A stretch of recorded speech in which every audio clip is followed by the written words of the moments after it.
Welcome back students to Shankar's Physics Tutorials. இன்னைக்கு நம்ம பார்க்க போறது class 11 Physics Chapter 3 Laws of Motion லந்து Discussion on Newton's Laws பத்தி தான் பார்க்க போறோம். Okay, so நம்ம first பார்க்கக்கூடிய Discussion on Newton's Laws வந்து இந்த particular study எதுக்காக அப்படின்னு பார்த்தீங்கன்னா force பத்தின ideologies-ஐ நம்ம இன்னும் டீப்பரா அண்டர்ஸ்டாண்ட் பண்றதுக்காகவும் and then free body diagramல இந்த நம்ம discussion on Newton's laws வந்து எவ்வளவு தூரம் நமக்கு ஹெல்ப்ஃபுல்லா இருக்க போகுது அப்படிங்கறத பார்க்க போறோம்.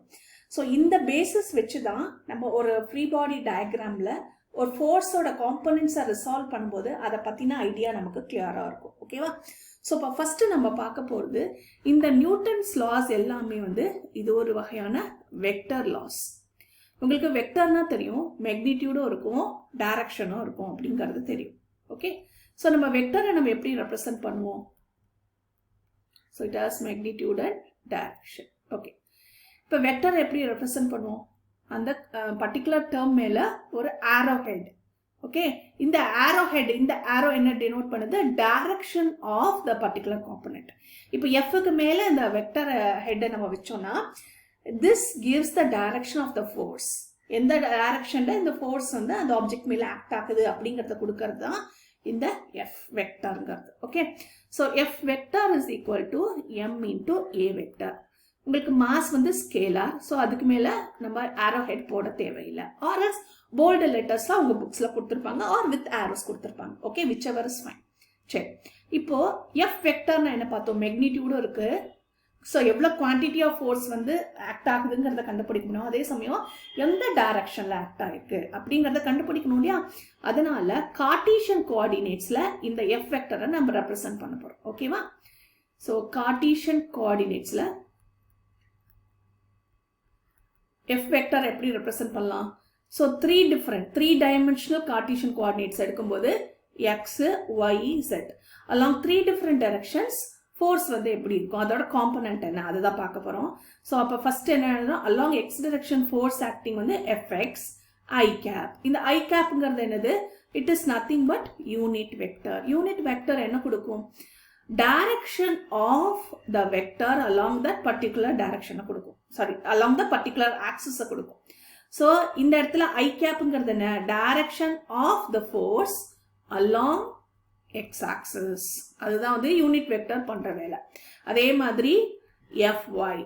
ஓகே, ஸோ இது வந்து எக்ஸ் அப்படின்னு நம்ம எடுத்துட்டோம்னா, இதை ஒய் அப்படின்னு எடுத்துட்டோம்னா, இதை வந்து ஜெட் எடுத்துக்கலாம். என்ன எது வேணாலும் எடுத்துக்கலாம். ஆர் இங்கே எக்ஸ், ஒய், ஜெட் எப்படி வேணா எடுத்துக்கோங்க. ஓகேவா? ஸோ இதை வந்து ஐ கேப்னு எடுத்துக்கிறோம், இது வந்து ஜே கேப்னு ரெப்ரசென்ட் பண்ணிக்கிறோம், இதை வந்து கே கேப் ரெப்ரசென்ட் பண்ணிக்கிறோம். Okay, so F X I cap plus F Y J cap plus F Z K cap. ஓகேவா? இது எதுக்கு ஈக்குவலண்டா இருக்கு? இதுதான் எஃப் வெக்டர்ங்கிறது. ஓகே, இந்த எஃப் வெக்டர் எதுக்கு ஈக்குவலண்டா இருக்குன்னா, எஃப்எக்ஸ்ங்கிறது என்ன? உங்களுக்கு மேக்னிடியூட் ஆஃப் த ஃபோர்ஸ். அது எதுக்கு ஈக்குவலா இருக்கணும்? Mass into acceleration. So mass into acceleration along X component. So M A X I cap plus M A Y J cap plus M A Z K cap. Okay, இது எம்ஏஎக்ஸ், எம்ஏஒய், எம்ஏசெட் இதெல்லாமே scalar equations. So 3 scalar equations இருக்கு. இதுல first fx is equal to max என்ன சொல்லுது? What is ax அப்படின்னு பாத்தீங்கன்னா, இப்போ ஒரு ஆப்ஜெக்ட் மேல ஒரு ஃபோர்ஸ் அப்ளை பண்றோம் அப்படின்னா ஆக்சலரேஷன் வந்து ப்ரொடியூஸ் பண்ணுது அந்த ஆப்ஜெக்ட். இப்போ ஒரு ஃபோர்ஸ் வந்து அலாங் எக்ஸ் டைரக்ஷன், அப்போ இதை வந்து எக்ஸ்ன்னு எடுத்துக்கலாமா? எக்ஸ் டைரக்ஷன்ல ஒரு ஆப்ஜெக்ட் மேல எஃப்ங்கிற ஃபோர்ஸ் வந்து ஆக்ட் ஆச்சுன்னா அலாங் எக்ஸ் டைரக்ஷன், இது ப்ரொடியூஸ் பண்ணக்கூடிய ஆக்சலரேஷன் எந்த டைரக்ஷன்ல இருக்குன்னா அலாங் த சேம் டைரக்ஷன். அப்போ இது வந்து acceleration produced by the object along x direction அப்படின்னு சொல்லுவோம். ஓகேவா? ஸோ ஏஎக்ஸ்ங்கிறது என்னன்னா acceleration of the object produced along X axis. So acceleration along X axis எதுக்கு டிபெண்டா இருக்கு? Is dependent on or it depends on, எப்படி வேணா வச்சுக்கோங்க, is dependent on the magnitude of the force.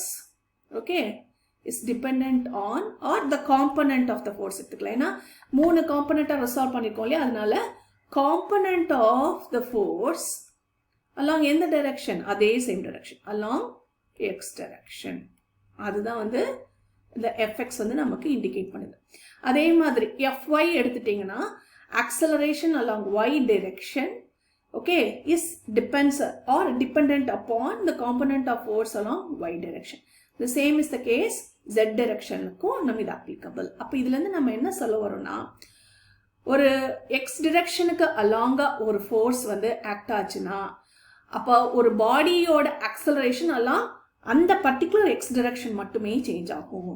So AYO, acceleration produced along y direction or acceleration produced along the z direction இந்த fx component influence பண்ணாது. ஓகேவா? அதனால தான் AX வந்து it depends upon fx alone. So ஒரு fy force வந்து ஒரு object மேல ஆக்ட் ஆகுது along y directionனா, இது வந்து acceleration of the particular object along x direction influence பண்ணாது. அதுதான் இங்க சொல்ல வரேன். ஓகேவா? இது எங்க உனக்கு ஹெல்ப்ஃபுல்லா இருக்க போகுது? நம்ம ஆல்ரெடி நம்ம ப்ரொஜெக்டைல் மோஷன்ல பார்த்திருக்கோம் இல்லையா? ஸோ ப்ரொஜெக்டைல் மோஷன்ல நம்ம என்ன பார்த்திருக்கோம்? ஒரு ஆப்ஜெக்டை நம்ம வந்து ப்ரொஜெக்ட் பண்றோம் அப்படின்னா அதோட மோஷன் ஆஃப் பாத்தை ரெண்டு விதமா பிடிச்சுக்கிறோம். ஒன்று ஹரிசான்டல் பாத்தாவும் இன்னொன்று வெர்டிக்கல் பாத்தாவும் பிடிச்சுக்கிறோம். ஸோ அந்த இப்போ acceleration of the object along X direction வந்து என்னவா இருக்கும்? அலாங் எக்ஸ் டிரெக்ஷன் வந்து உங்களுக்கு 0வா தான் இருக்கும். பட் வெர்டிக்கல் மோஷன்ல இருக்கும்பொழுது அதோட ஆக்சலரேஷன் என்னவா இருக்கும்? திஸ் ஏஒய் வந்து is equivalent to acceleration due to gravity. இப்போ இதோட இன்ஃப்ளூயன்ஸ் வந்து இது மேல இருக்காது. ஆர் எக்ஸ் காம்பனண்டோட இன்ஃப்ளூயன்ஸ் வந்து இந்த ஒய் காம்பனண்ட்ல இருக்காதுன்னு பார்த்தோம். அதே மாதிரி தான் இந்த இடத்துலையும் ஒரு ஆப்ஜெக்ட் மேல ஒரு அலாங் எக்ஸ் ஆக்சஸ் ஒரு காம்பனண்ட் ஆஃப் ஃபோர்ஸ் ஆக்ட் ஆச்சுன்னா அந்த ஆப்ஜெக்டோட ஆக்சலேஷன் எல்லாம் எக்ஸை மட்டும்தான் இன்ஃப்ளூயன்ஸ் பண்ணும். இதை தான் அவங்க சொல்ல வராங்க. ஓகேவா? இப்போ அடுத்தது நம்ம பார்க்க போறது வந்து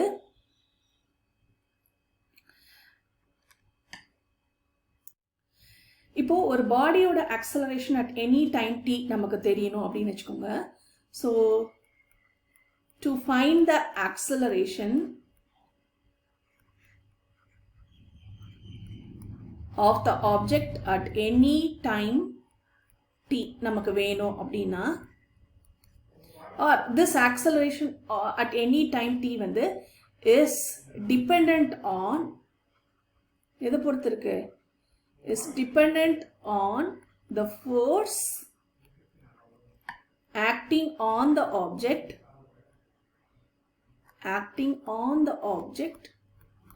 at that instant alone. அப்படின்னா என்னது? at that instant. இப்போ ஒரு பாடியோட acceleration at any time t வேணும் அப்படின்னா அந்த மொமெண்ட்ல அந்த ஆப்ஜெக்ட் மேல என்ன ஃபோர்ஸ் ஆக்ட் ஆகுதோ அதை மட்டும் நமக்கு தெரிஞ்சிட்டா போறோம். ஸோ அதோட பாஸ்ட் ஹிஸ்டரி, அது முன்னாடி வந்து எப்படி இருந்தது, ஓகேவா, அது மேல ஃபோர்ஸ் ஆக்ட் ஆச்சா இல்லையா, ஆர் ஆக்சலரேஷன் ஒரு ஹிஸ்டரி பத்தி தேவையில்லை. No history is needed. No history about the acceleration of the object is needed. So no history of acceleration that occurred past is needed, is required. ஏன்? அந்த மொமெண்ட்ல அந்த இடத்துல என்ன ஃபோர்ஸ் ஆக்ட் ஆகுதோ அதை டிபெண்ட் பண்ணி தான் அந்த பாடியோட ஆக்சலரேஷன் இருக்கும். அதுக்கு முன்னாடி வந்து அது என்ன வெலாசிட்டியில போயிருக்கோ, ஸ்லோவா போச்சா ஃபாஸ்டா போச்சா, அதை பொறுத்து இந்த ஆக்சலரேஷன் ஆஃப் த ஆப்ஜெக்ட் வந்து மாற போறது இல்லை. அந்த மொமெண்ட் ஃபோர்ஸ் என்னவா இருக்கு அதுதான் ஆக்சலரேஷன் ஆஃப் த ஆப்ஜெக்டா இருக்கும். அதுக்கு தான் ஒரு எக்ஸாம்பிள் இங்க கொடுக்குறோம். ஒரு பவுலர் வந்து பேட்மேன் வந்து ஹிட் பண்றதுக்காக பவுல் பண்றாரு. ஓகேவா? ஸோ ஒன்ஸ் அவர் ப்ரொஜெக்ட் பண்ணிட்டாருன்னா இப்போ இது வந்து அவர் என்ன ஸ்பீட்ல போயிருக்காருன்னு தெரியாது. மேபி ஹை ஸ்பீட்லயும் அவர் வந்து பவுல் பண்ணிக்கலாம், தட் இஸ் த்ரோ பண்ணிருக்கலாம். ஹை ஆர் லோ ஸ்பீடா அப்படிங்கிறது நமக்கு தெரியாது. வாட் எவர் இட் இஸ், எந்த ஸ்பீட்ல வேணா த்ரோ ஆகிக்கட்டும். ஒன்ஸ் வந்து அந்த ஏர்ல ப்ரொஜெக்ட் ஆக ஆரம்பிச்சாச்சுன்னு வச்சுக்கோங்களேன், அதுல என்னென்ன ஃபோர்ஸ் ஆக்ட் ஆகும்னா, ஸோ இந்த இடத்துல டவுன்வர்டா ஒரு கிராவிடேஷனல் ஃபோர்ஸ் வந்து புல் பண்ணும் டவுன்வர்ட்ஸா. Okay, so this is gravitational force towards the earth வந்து புல் பண்ணும். இன்னொரு ஃபோர்ஸ் என்ன? இந்த மோஷனோட பாத்தை ரெசிஸ்ட் பண்ற மாதிரி ஏர் ரெசிஸ்டன்ஸ் வந்து ஆக்ட் ஆகும். இது ரெண்டு ஃபோர்ஸ் தான் ஒன்ஸ் ஏர்ல ப்ரொஜெக்ட் ஆனதுக்கு அப்புறம் இந்த ஆப்ஜெக்ட் மேல ஆக்ட் ஆகும். அப்போ இந்த பாடியோட ஆக்சலரேஷன் எதை டிபெண்ட் பண்ணிருக்கு? இந்த டைம்ல இந்த இடத்துல என்னென்ன ஃபோர்ஸ் ஆக்ட் ஆயிருக்கு அதை டிபெண்ட் பண்ணி தான் இதோட ஆக்சலரேஷன் இருக்கும். ஸோ முன்னாடி என்ன ஸ்பீட்ல வேணாலும் அந்த பாடியை இந்த பவுல்ல ப்ரொஜெக்ட் பண்ணிருக்கலாம், அதை பொறுத்து ஆக்சலரேஷன் இருக்காது. திஸ் மொமெண்ட் இந்த ஃபோர்ஸ், இந்த பாடி வந்து it is under the influence of gravitational force and air resistance. இதை பொறுத்து தான் இந்த இன்ஸ்டன்ட்ல இந்த பாடியோட ஆக்சலரேஷன் இருக்கும் அப்படிங்கிறாங்க. ஓகேவா? This is about second thing. சின்ன just simulation. ஸோ இதுதான். ஸோ ஒன்ஸ் ப்ரொஜெக்ட் ஆனதுக்கு அப்புறம் ஓகே ஒரு ப்ரொஜெக்டைல் மோஷன் அண்டர்கோ பண்ணும்போது it is under the influence of என்னென்ன ஒன்று டவுன்வர்ட் கிராவிட்டி, இன்னொன்று ஏர் ரெசிஸ்டன்ஸ். ஓகேவா? இப்போ அடுத்தது நம்ம பார்க்க போகிறது, இப்போ ஃபோர்ஸ் அண்ட் மோஷன் வந்து ஒரே டைரக்ஷனில் தான் இருக்கணும் அவசியம் கிடையாது. இப்போ ஃபார் எக்ஸாம்பிள் வந்து ஒரு ஆப்ஜெக்ட் இங்கே இருக்குது, இது ஒரு சர்ஃபேஸ், நீங்கள் ஒரு ஃபோர்ஸ் ஆக்ட் பண்ணுறீங்க. ஓகே, ஒரு ஃபர்ஸ்ட் எக்ஸர்ட் பண்ணுறீங்க, இந்த ஆப்ஜெக்ட் வந்து இந்த டைரக்ஷனில் மூவ் ஆகுது. அப்போ இதோட பாடியோட ஆக்சலரேஷன் எங்கன்னா அலாங் த சேம் டைரக்ஷன் கொடுக்குறோம். அப்போது இந்த இடத்துல டைரக்ஷன் ஆஃப் மோஷன் ஆகட்டும் ஃபோர்ஸ் ஆகட்டும் சேம் டைரக்ஷனில் இருக்குது. ஓகேவா? இந்த மாதிரி எல்லா கேசஸ்லுக்குமே அப்படி இருக்கணுங்கிற அவசியம் இல்லை. ஃபோர்ஸும் டைரக்ஷன் ஆஃப் மோஷனும் டிஃப்ரெண்ட் டைரக்ஷன்ஸ்லையும் இருக்கலாம். அதுதான் இந்த Newton's discussion on Newton's loss இன்னொரு கிரைட்டீரியாவை சொல்ல போகுது. அதில் ஃபர்ஸ்ட் கிரைட்டீரியா என்ன? The force and the motion in the same direction. So the direction of force ஆகட்டும் or direction of motion ஆகட்டும் ரெண்டும் சேம் டைரக்ஷனில் இருக்கிறதுக்கான எக்ஸாம்பிள் பார்த்தீங்கன்னா, ஸோ நீங்கள் ஒரு ஆப்பிள் ட்ரீக்கு கீழே உட்காந்துருக்கீங்க. இந்த same accord for Newton, right? இப்போ வந்து ஒரு ஆப்பிள் கீழே விழுது அப்படின்னா ஃபோர்ஸ் எப்படி இருக்குன்னா இந்த இடத்துல டவுன்வர்டாக ஆக்ட் ஆகும். என்னது இந்த எஃப்ஜிங்கிறது என்னது? It is nothing but gravitational force. இது வந்து டுவர்ட்ஸ் த எர்த் வந்து இந்த ஆப்பிளில் புல் பண்ணுது. ஓகேவா? ஓகே, டைரக்ஷன் ஆஃப் மோஷன் என்ன? அதே தான். அதோட வெலாசிட்டி காம்பனண்ட் என்ன? அதே தான் இருக்கும். ஓகே, டைரக்ஷன் ஆஃப் வெலாசிட்டியும் along the same direction as that of gravitational force. அப்போ டைரக்ஷன் ஆஃப் மோஷனும் ஓகே அண்ட் டைரக்ஷன் ஆஃப் ஃபோர்ஸும் சேமாக இருக்குது இந்த கேஸில். இப்போ செகண்ட் கேஸ் என்னன்னா, direction of force and motion வந்து ரெண்டுமே சேம் டைரக்ஷனில் இல்லை, not in the same direction. For example நமக்கு முன்னாடி ஆல்ரெடி பார்த்தது தான் சென்ட்ரிபீட்டல் ஃபோர்ஸ். நம்ம பார்த்துருக்கோம் இல்லையா? லோயர் ஸ்டாண்டர்டில் படிச்சிருப்போம் சென்ட்ரிபீட்டல் ஃபோர்ஸ். இந்த சென்ட்ரிபீட்டலோட ஃபோர்ஸோட டைரக்ஷன் எப்படி இருக்கும்? ஆல்வேஸ் ரேடியலி இன்வர்ட்ஸாக இருக்கும். இப்போது இந்த இடத்துல ஒரு எர்த் இருக்குது. ஓகே, இங்கே வந்து மூன் இருக்குது. ஸோ மூன் வந்து அரவுண்ட் த எர்த் வந்து ஒரு எலிப்டிக்கல் ஆர்பிட்டில் ரிவால்வ் ஆகிட்டு இருக்கு. ஓகே, இதை வந்து நம்ம மோரலெஸ் ஒரு சர்க்குலர் பாத்துன்னு எடுத்துட்டோம்னா இந்த இடத்துல சென்ட்ரிபீட்டல் ஃபோர்ஸோட டைரக்ஷன் இருக்கு எப்படி இருக்குன்னா டுவர்ட்ஸ் த எர்த் வந்து இந்த மூனை புல் பண்ணிட்டே இருக்கும். டைரக்ஷன் ஆஃப் மோஷன் என்ன? இந்த ஆப்ஜெக்ட் இங்கே இருக்கு, தட் இஸ் இங்கே மூன் இங்கே இருக்கு. அடுத்து அதோட பார்த்து எப்படி இருக்கும்? இங்கே இருக்கும். அடுத்தது அதோட பார்த்து எப்படி இருக்கும்? இங்கே இருக்கும். ஸோ ஒவ்வொரு இடத்துக்கும் அதோட டைரக்ஷன் ஆஃப் மோஷன் வந்து சேஞ்ச் ஆகிட்டே இருக்கு. ஒவ்வொரு பொசிஷனுக்கும் அந்த மூன் வரும்போது இங்கே வரும்போது அதோட டைரக்ஷன் ஆஃப் மோஷன் எப்படி இருக்கும்? இதே பாத்தில் தான் மூவ் பண்ணணும்னு நினைக்கும். ஆனால் இந்த சென்ட்ரிபீட்டல் ஃபோர்ஸ் என்ன பண்ணுவோம்? இன்வர்ட்ஸாக புல் பண்ணிகிட்டே இருக்கும். ஓகேவா? ஸோ இந்த இடத்துல டைரக்ஷன் ஆஃப் ஃபோர்ஸும் டைரக்ஷன் ஆஃப் மோஷனும் சேம் டைரக்ஷனில். அதுதான் இந்த இடத்துல எக்ஸாம்பிள் என்ன? Moon orbiting in elliptical orbit around the earth. ஓகேவா? அடுத்தது ஃபோர்ஸும் மோஷனும் ஆப்போசிட் டைரக்ஷனில் இருக்குது. ஸோ நீங்கள் என்ன பண்ணுறீங்க? ஜஸ்ட்டு ஒரு ஆப்ஜெக்டை அப்வர்ட்ஸாக த்ரோ பண்ணுறீங்க வித் சம் இனிஷியல் வெலாசிட்டி. அது என்னாகும்? ஒரு கிரேட்டர் ஹைட் போயிட்டு அதோட ஹைட்டுக்கு நம்ம இனிஷியல் ஸ்பீடுக்கு தகுந்த மாதிரி ஒரு ஹைட்டுக்கு போயிட்டு அண்ட் தென் ரிட்டர்ன்ஸ் பேக். ஓகேவா? இந்த இடத்துல என்ன ஃபோர்ஸ் ஆக்ட் ஆகுது இந்த ஆப்ஜெக்ட் மேலே? ஒரு கிராவிடேஷனல் ஃபோர்ஸ் வந்து டவுன்வர்டாக இதை புல் பண்ணும். ஓகேவா? ஆனால் டைரக்ஷன் ஆஃப் மோஷன் எங்க? இந்த பர்டிகுலர் அப்வர்ட் பாத் வரைக்கும் டைரக்ஷன் ஆஃப் மோஷன் வந்து அப்வர்டாக இருக்கு. ஃபோர்ஸ் வந்து ஆப்போசிட் டைரக்ஷனில் இருக்கு. அதுதான் இங்கே கொடுத்துருக்காங்க.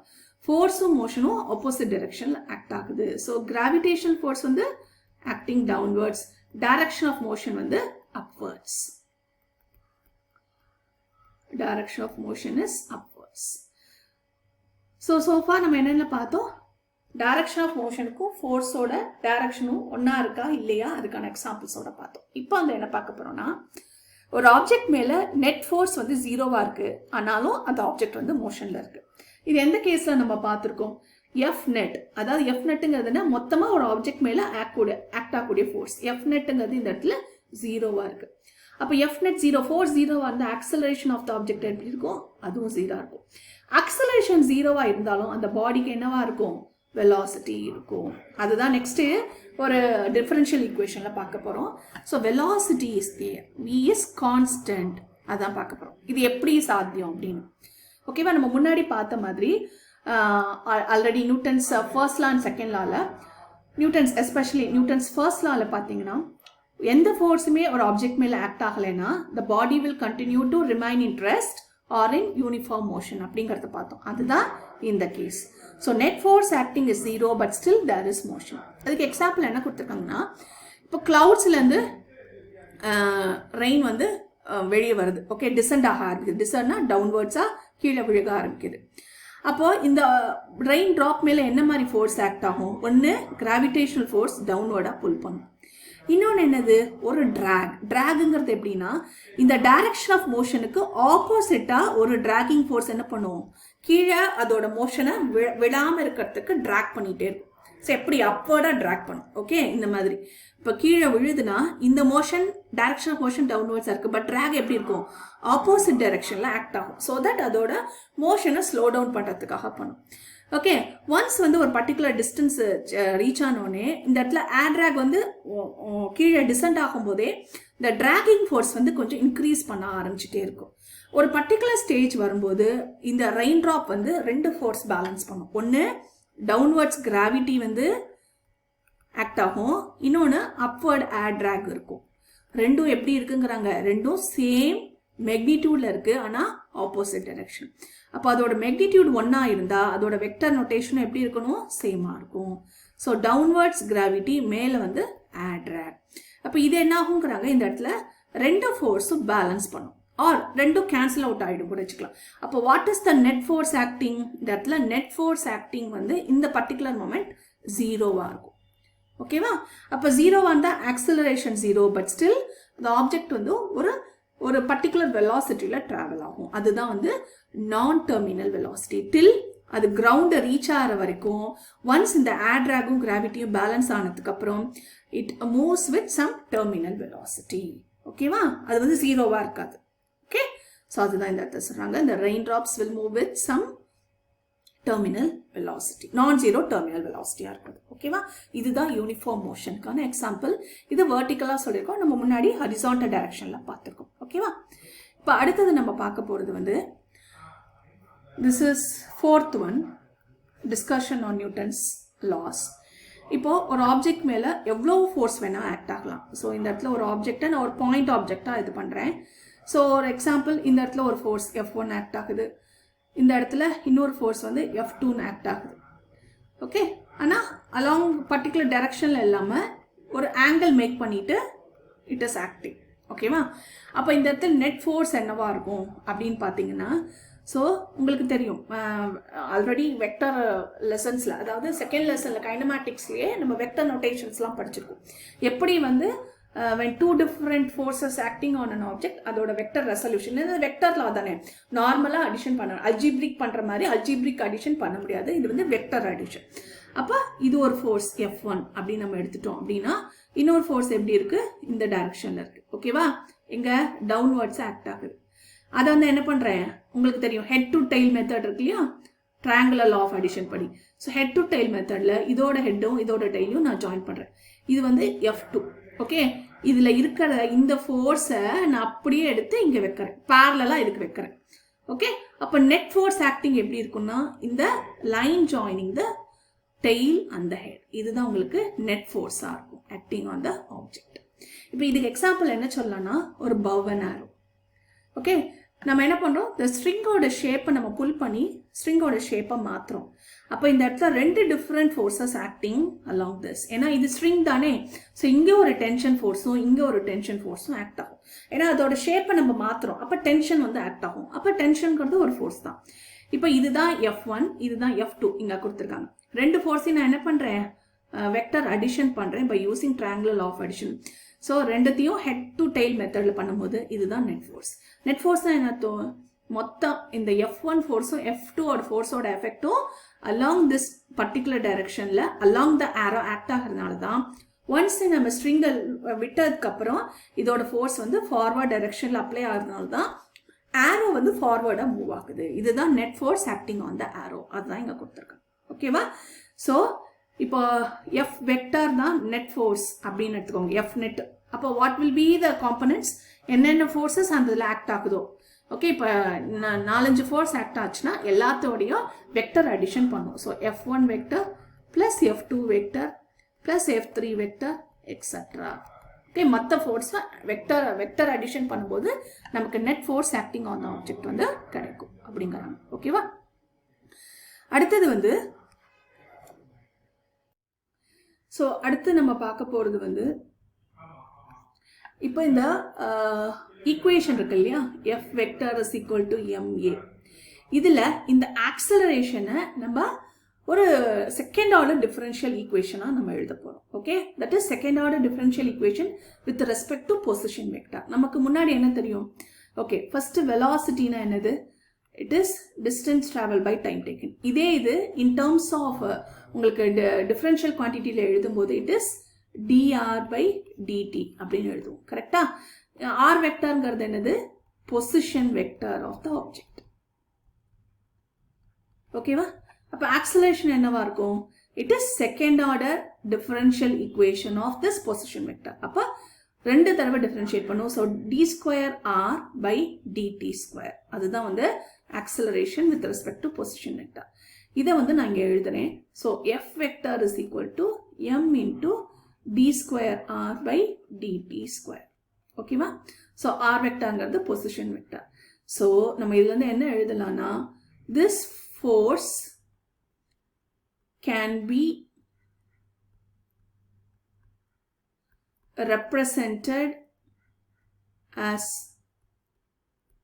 second order differential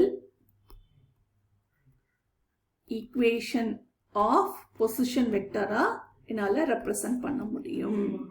சரி, இது உங்களுக்கு எது ஹெல்ப்ஃபுல்லா இருக்கும்? சப்போஸ் ஒரு ஆப்ஜெக்டோட பொசிஷன் வெக்டரை just 5x i cap plus 4y j cap அப்படின்னு கொடுத்துட்டாங்கன்னு வச்சுக்கோங்க. இதோட வெலாசிட்டியை நான் அந்த பொசிஷன் வெக்டரை டிஃபரன்ஷியேட் பண்றது மூலியமா என்னால கண்டுபிடிக்க முடியும். ஓகேவா? அதே மாதிரி செகண்ட் ஆர்டர் ரெண்டு தடவை நீங்க டிஃபரன்ஷியேட் பண்ணீங்கன்னா இந்த பர்டிகுலர் ஆப்ஜெக்டோட ஆக்சலரேஷனை நம்மளால கண்டுபிடிக்க முடியும். ஸோ ஒன்ஸ் இந்த டெரிவேட்டிவ் வந்து உங்களுக்கு ஜீரோவா இல்லாம இருந்தா, this d square r vector by DD square வந்து உங்களுக்கு நாட் ஈக்குவல் டு ஜீரோவா இருக்கும் பொழுது அந்த பாடிக்கு ஆக்சலரேஷன் இஸ் பிரசன்ட். அப்போ net force, sum force is acting on the object அப்படிங்கிறத நம்மளால சொல்ல முடியும். ஓகேவா? இப்போ அடுத்தது இதே particular condition F is equal to எம்ஏல எஃப் ஏ வந்து ஜீரோவா இருந்தா ஆர் இந்த இடத்துல ஃபோர்ஸ் ஜீரோவா இருந்தா அந்த ஆப்ஜெக்டோட ஆக்சலரேஷன் என்னவா இருக்கும் அதுதான் இப்போ பார்க்க போறோம்.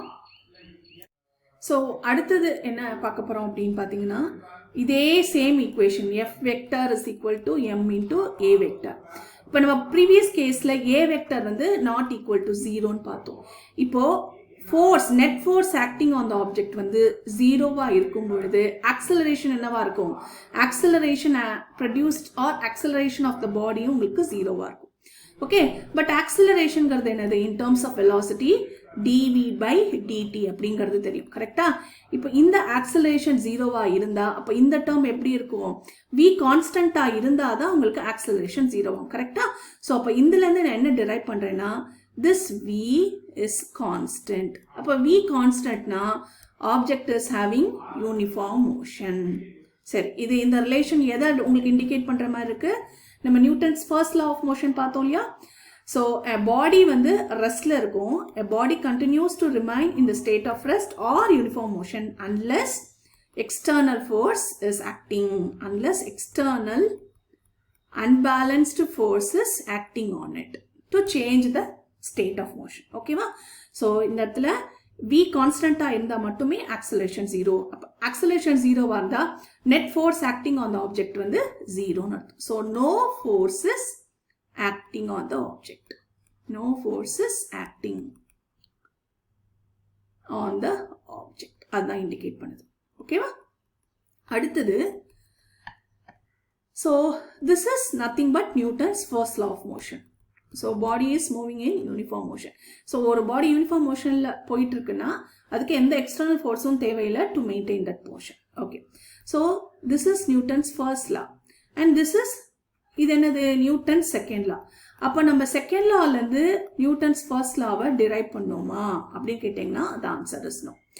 இந்த நியூட்டன் செகண்ட் லாவாகட்டும் ஆர் ஃபர்ஸ்ட் லாவாகட்டும் ரெண்டுமே உங்களுக்கு இண்டிவிஜுவல் லாஸ். ஓகே, ஸோ நம்ம இந்த ஆன்சரை டிரைவ் பண்ணுறதை வச்சுட்டு ரெண்டுமே டிபெண்ட் அப்படின்னு சொல்ல முடியாது, ரெண்டுமே இண்டிவிஜுவல் லாஸ். நம்ம ஒரு ரிசல்ட் தான் அரைவ் பண்ணியிருக்குமே ஒழிஞ்சு செகண்ட் லாலேருந்து ஃபர்ஸ்ட் லாவோ இல்லை ஃபர்ஸ்ட் லாலேருந்து செகண்ட் லாவோ நம்மளால டிரைவ் பண்ண முடியாது. ஓகேவா? அடுத்தது இந்த நியூட்டன் செகண்ட் லாங்கிறது காஸ் அண்ட் எஃபெக்ட் அப்படின்னு சொன்னாங்க. Newton second law is cause and effect. Okay, cause and எஃபெக்ட்னா என்ன தெரியும்? முன்னாடி ஆல்ரெடி பார்த்தோம்.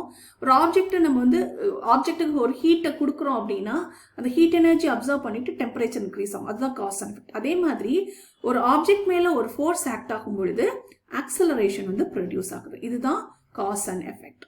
இப்போ இந்த இடத்துல ஒரு ஈக்குவேஷனை நம்ம ரெப்ரசன்ட் பண்ணும்போது எஃபெக்டை வந்து நம்ம என்ன சைடு சொல்றோம்? இந்த சென்ஸ் லெஃப்ட் ஹேண்ட் சைடில் நம்ம எஃபெக்டை நம்ம ரெப்ரசன்ட் பண்ணோம், ரைட் ஹேண்ட் சைடில் ஃபோர்ஸ் அதாவது காஸை டினோட் பண்ணும். ஸோ அப்போ எஃபெக்ட் என்னது? M into a. உங்களுக்கு என்னது காஸ் என்னது? It is force. This is how we should represent. அப்போ இது அப்ளிகேஷன் ஆஃப் நியூட்டன்ஸ் லாஸ்ல நம்ம வரும்பொழுது எப்போதுமே மொத்தமாக ஒரு ஆப்ஜெக்ட் மேலே என்னென்ன ஃபோர்ஸ் ஆக்ட் ஆகுது அதோட ஆக்சலரேஷன் இஃபெக்ட் காம்பனண்ட்டோட நம்ம வந்து லெஃப்ட் சைட் சொல்லிட்டு ரைட் ஹேண்ட் சைடில் அந்த ஃபோர்ஸை அதோட காசை வந்து நம்ம ரெப்ரசன்ட் பண்ண போகிறோம். ஸோ இந்த லாஸ் எல்லாமே உங்களுக்கு அப்ளிகேஷன் ஓரியன்டாக ப்ராப்ளம்ஸ்க்கு ரொம்ப ஹெல்ப்ஃபுல்லாக இருக்கும். ஹோப் இந்த வீடியோ உங்களுக்கு ஹெல்ப்ஃபுல்லாக இருக்கும்னு நினைக்கிறேன். தேங்க்யூ ஃபார் வாட்சிங் this video. Keep supporting Shankar's physics tutorials.